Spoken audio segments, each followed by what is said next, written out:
What began as a high-profile celebration quickly turned into a lockdown, with police, barriers, and emergency protocols in full swing, and it all unfolded just hours before the president was set to leave the country. Here's what we know so far. Let's break it down, but first, hit the like button and subscribe to the channel for more. We have released our new I'm Not Far Right t-shirts. There are two different variants which come in black and blue. You can find them at britishstand.com or check the link in the description. Let's get into today's video.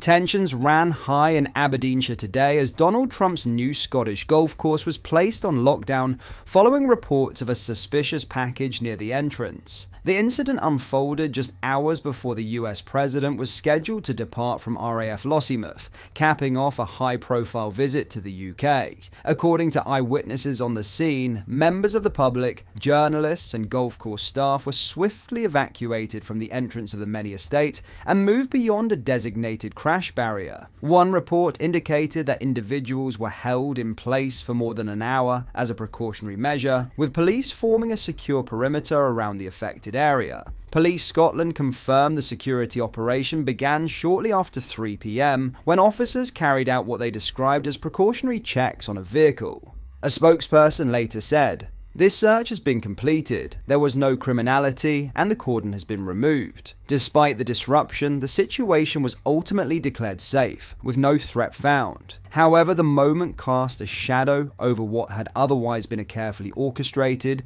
and symbolic day for the Trump team.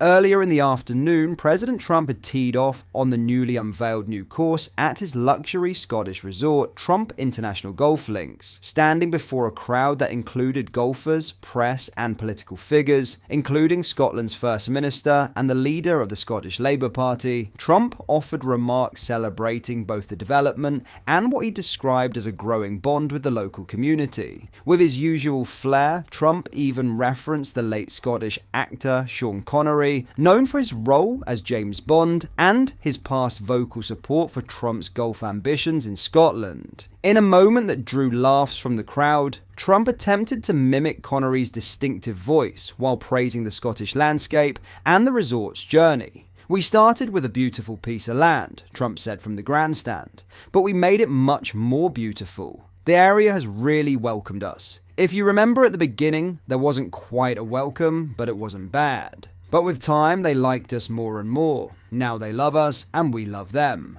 As he addressed the crowd just before teeing off, Trump added, "I look forward to playing it today. We'll play it very quickly, and then I go back to DC, and we put out fires all over the world."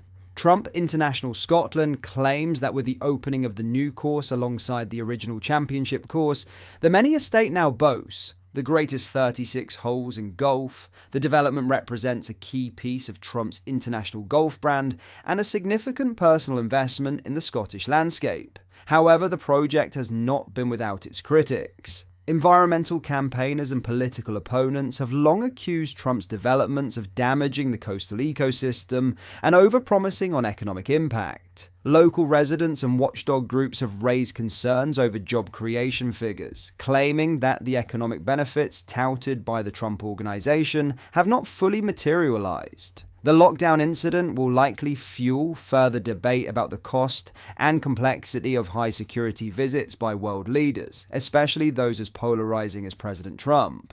While today's security scare ended without incident, it was a stark reminder of the challenges that come with mixing politics, global media attention, and luxury real estate in one of Scotland's most scenic and sensitive areas. With Trump scheduled to depart Scotland later this evening, all eyes will now turn to his next move, both politically and globally, as he prepares to return to Washington, D.C., where, in his own words, fires all over the world await his attention. In other news, Reform UK leader Nigel Farage has opened up on why he will not meet Donald Trump during his visit to Scotland, citing diplomatic reasons. Questioned by reporter Adam Cherry on why he will not see Trump, Farage admitted a friendly meeting won't work. Recalling his last meeting with the president, Farage told the People's Channel, "When he was up in Turnberry last May, I was there for GB News actually, but I was there and I stayed there. And I was obviously back for the campaign in November, and I was in Mar-a-Lago on the 5th and 6th. Admitting the pair are now in an awkward position in their alliance, Farage stated, "I'm in a slightly awkward position now, or he's in a slightly awkward position with me. I can't just bowl up on a friendly trip for diplomatic reasons, whilst he's there with the Prime Minister negotiating steel tariffs and much else. It just doesn't work."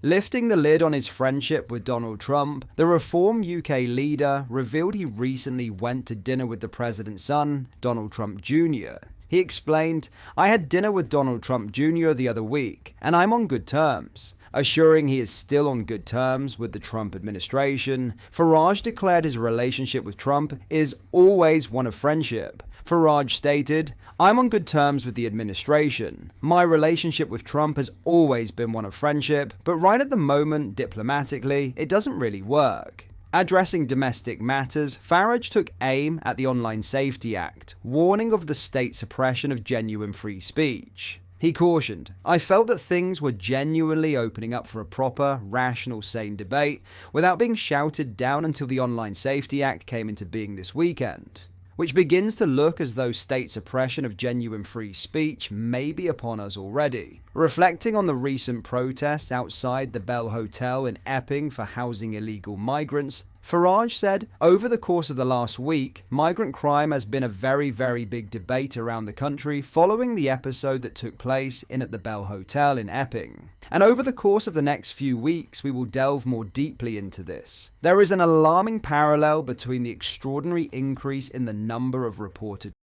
and the wholly irresponsible immigration and asylum policies pursued by first Labour and then by Conservative governments."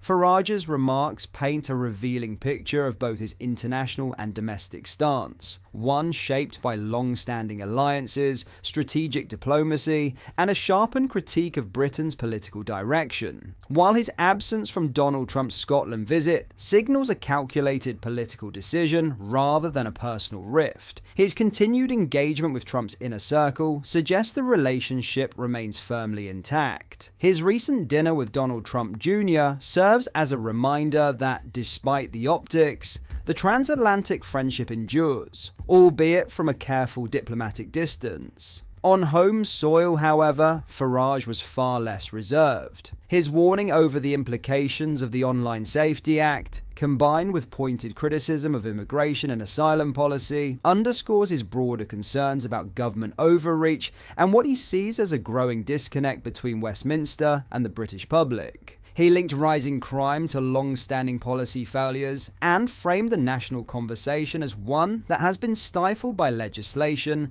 and political correctness. As the Reform UK leader sharpens his message ahead of potential electoral battles, it's clear his voice and his controversies will remain firmly in the spotlight.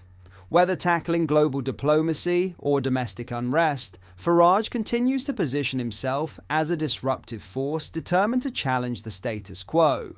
What are your thoughts on what we discussed in today's video? Let me know down in the comments section below. If you've not yet already, make sure you do drop a like on this video and subscribe to the channel for more British content. Thank you, take care, goodbye.